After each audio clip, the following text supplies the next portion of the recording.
What's up, everybody? Welcome back to No Faking Sports. I'm your host, David Kincaid. We finally got it done. We got to week 6, Red River rivalry versus the Texas Shorthorns, and we got a dub, 34-30. The whole nation picked Texas. You got. Yes, Texas beat Alabama. But what I told y'all before in one of my other videos, this isn't the Alabama of old. Alabama is struggling because Alabama is in panic mode. Alabama does not have a quarterback.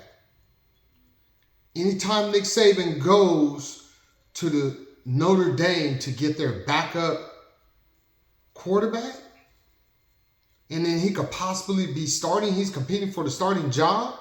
No, that's not Alabama. So they're struggling this year. I see them losing again. I don't even see them playing in the SEC championship game against Georgia. But we're not here to talk about them. We're here to talk about Oklahoma and Texas. So that win wasn't as impressive to me as it was to everybody else, because I know how flawed Alabama is because I watched the games. Now, the way Oklahoma's defense had been playing, I knew we would come in and we would play solid. Regardless of the score, and Texas having 30 points, they really only had 2 touchdowns. Oklahoma gives up the first rushing touchdown of the year. Okay, got it. But Texas didn't do what they thought they were going to come in and do. With all those great wide receivers that they had, with the perfect rating quarterback coming out of high school, yes, Quinn Ewers was 1.0000. Perfect rating. And he got outplayed by a 3-star quarterback in Dylan Gabriel. Congratulations, Dylan Gabriel. Welcome to the Heisman talk. And I hope he wins it. Because Lord knows Jeff Lebby's going to give him plenty of opportunity to throw the football. And the way he's playing right now, why not? The only thing I don't care for with a pass-happy offense is it's just like a team that shoots threes. In tournament situations, they have a good regular season, they get in the tournament and always lose to a longer, more physical basketball team. The same thing with football. Passing the ball a lot is the equivalent of shooting a lot of threes. Now, can he go out and have a Joe Burrow-esque type season, win the Heisman and win the national championship? I don't know. We'll see. Running game did well. Tyree ran hard.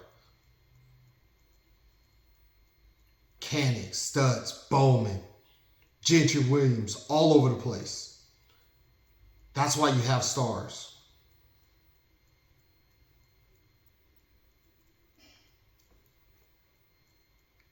The cheetah position, coming downhill. You still got old solid Woody Washington over there. Not much news coming from that side of the field. A lot of the stuff that they completed came on broken plays, going down the field, and mostly to the tight ends. And the running back got a little shy. But that game is over. We know that more than likely we're going to see Texas again. I think we beat them even more handily this next time, because the defense isn't going to change barring an injury to a star player. But the defense is only going to get better as they go along. By the time championship season comes around, Big 12 championship, playoffs, this is going to be a well-oiled machine. Possibly on both sides of the ball. Dylan Gabriel might get into such a rhythm that it carries him all the way through. I could actually see that happening with Dylan Gabriel if he doesn't get hurt.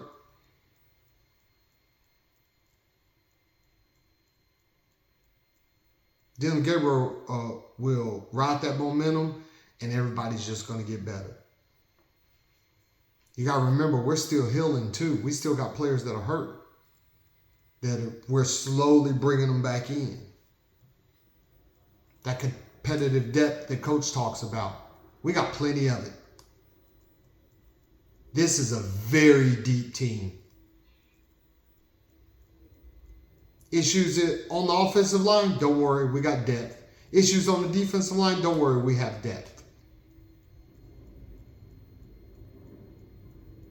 Keep going on and hearing people talking about the offensive line is struggling. The offensive line is not struggling. You don't see Dylan Gabriel picking himself up off the ground. You know whose offensive line is struggling? Colorado's offensive line is struggling. We don't have that issue at the University of Oklahoma. We got depth this year. All those close games that we lost with a little more depth and players being another year into the system, into Smitty's system, into Venable's system, they're going to get better. We're going to win those games. And the difference between this team and last year's TCU team is the defense. When I tell you I could see Oklahoma playing Georgia for the national championship, I'm not telling you that as a fanboy. I didn't see it that way at first. Not that because I saw Texas in that way.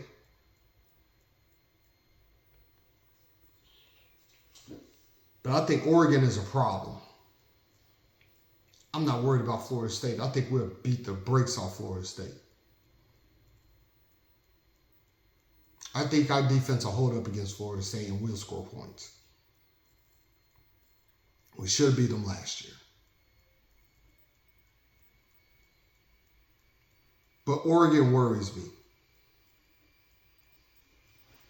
The defense, the offense, it's explosiveness all over the field.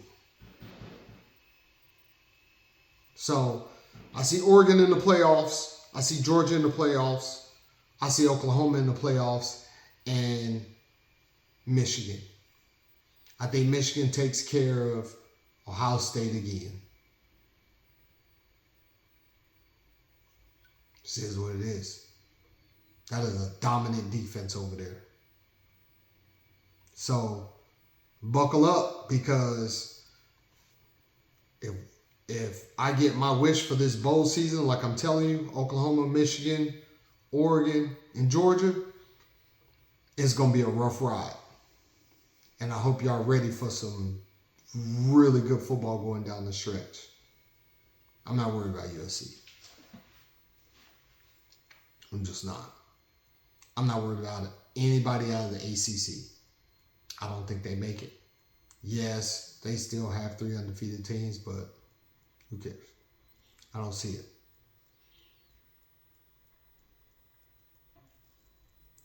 Going forward, even if Oklahoma does not win a national championship this year, it's okay. We have seen major growth out of our football team, and that's what's important. Oklahoma will win a national title within the next 3 years. Whether it's this year or it's next year with Jackson Arnold at the helm, you look at it with what we have and what we have coming in. We got Jackson Arnold for at least 2 more years. The depth at running back.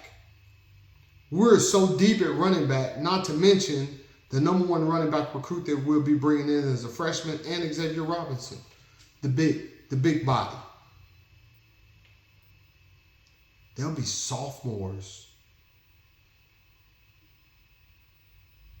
in 3 years. Look at David Stone on the defensive line. Look at where the defensive line will be. PJ will probably still be here in 3 years. Next year will be his sophomore year. He'll be a full-grown junior. Probably the best player, probably the best defensive line prospect in the nation as a junior, going in to be ready to be a first-round pick. So you got a first-round pick on the defensive line. You got a first-round pick at quarterback.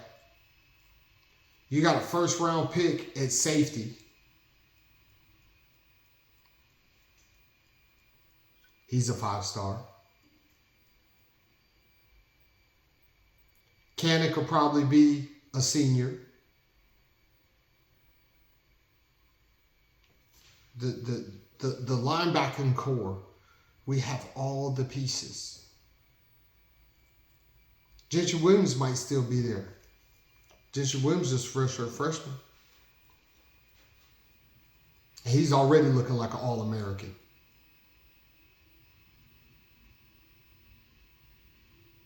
Be patient, Sooner fans. But be excited as well, because it's coming. Deion said that they were coming, we're here. And we're only going to get better. The more that this system is filtered through the program. Jackson Arnold already knows the playbook. If something was to happen to Dillon Gabriel, Jackson Arnold, I promise you he's ready to go. But let's let Dillon finish his campaign, because he's putting together a hell of a campaign. And he's in the talks for the Heisman, so there's no reason for us to pull him. He had his Heisman moment against Texas. The biggest game, one of the biggest games of the year, top 5 biggest games of the year, top 5 best games of the year. I'm going to even say top 3. Might end up being the game of the year, depending on how the Michigan-Ohio State game goes, because of the implications. Dillon Gabriel ran for a touchdown and threw the game winner with a game-winning drive. That is Heisman moment.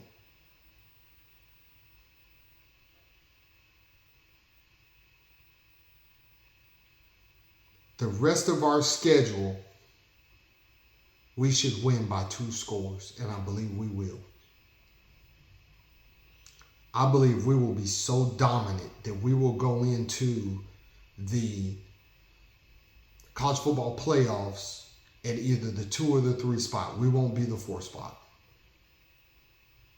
I think Georgia will hold on to number 1, and we'll end up playing Michigan or Oregon.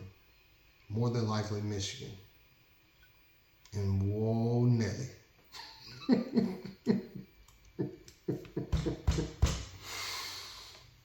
Think we'll give Michigan that business.